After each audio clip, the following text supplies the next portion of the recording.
With all of the new changes on Etsy and many people struggling to understand how they can make a profit on Etsy with all of the extra fees and expenses, I figured today was a good time to show you guys the profit calculator that I use to determine how much to charge things for on Etsy and how I can make a profit. Also, to show you that selling digital products is 100% the way to go.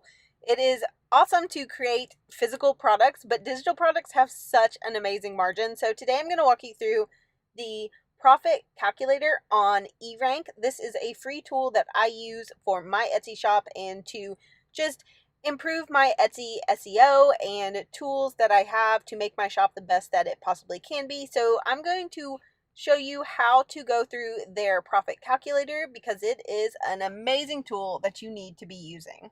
I will leave a link to eRank down in the description box below. It's one of my favorite tools, and I think everyone that wants to sell on Etsy should be using it. And the tools within this, most of them are free. The profit calculator I'm using here is free. So let's start with a product that is $8.50. This is a price I charge in my shop quite often. And shipping, if you're making a physical product, would be like $3.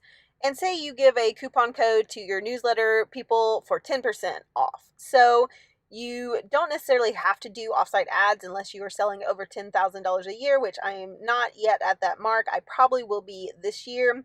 And say your labor cost is $2, your material cost is $2, your shipping cost is $3, of course, and then you have to do a renewal.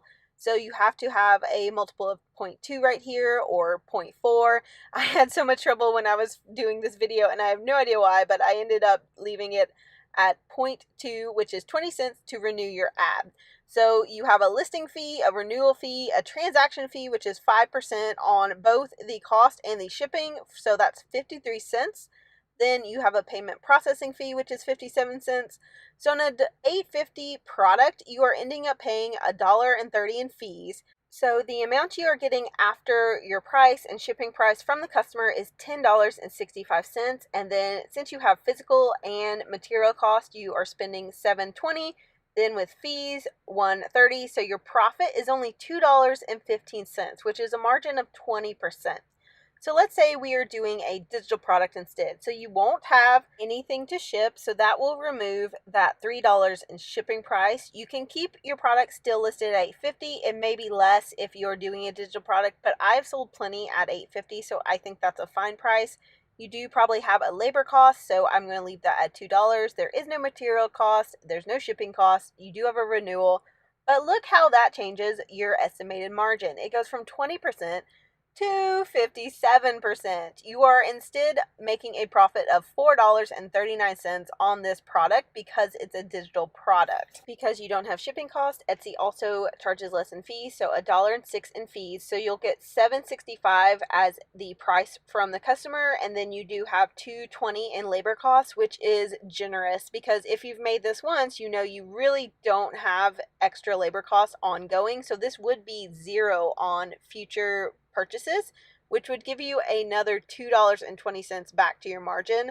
So if for the first sale of a digital product, you would get a estimated profit of $4.39 for an estimated margin of 57 cents. Next, let's do that same comparison with a $10 product, which you could easily sell a $10 workbook or a $10 art print that you created yourself.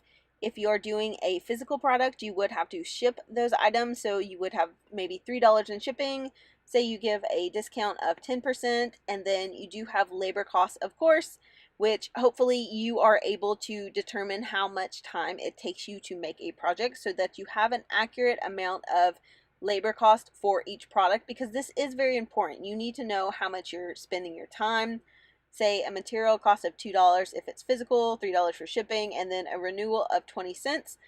Of course, Etsy takes out their listing fee of 20 cents and a payment processing fee. And then to calculate the rest, you will see the transaction fee of 5% is 60 cents on this project. So you get a total of $12, but your expenses are $7.20, and the fees from Etsy and processing are $2.85. So your estimated profit on a $10 item is only $1.59, and your margin is only 13%. I don't know about you, but that is a really low amount for the amount of effort you're going to have to put into this product and shipping it and making it. So let's see what a digital product where you have no shipping cost, you have no material cost, you don't run ads because you do organic, you have no offsite ads. Let's see what that is. So with that, you only pay $117 in fees, and then you have an estimated profit of $5.63. Your estimated margin jumps to 63%, which is so much more. If I'm going to be putting in effort to make products, I want them to give me the best return possible. So let's see what it is when you're selling it again and again once you've already made it with zero labor cost. Your estimated profit jumps to $7.63, an estimated margin of 85%. This is why digital products are amazing. You make them once, so when you get that first sale, your margin will be lower, but then every future sale after that, when you're not recreating the product, you will have a margin of so much more. Even with 15% in offsite ads, you will be having a profit of $6.28, an estimated margin on your efforts of 70%.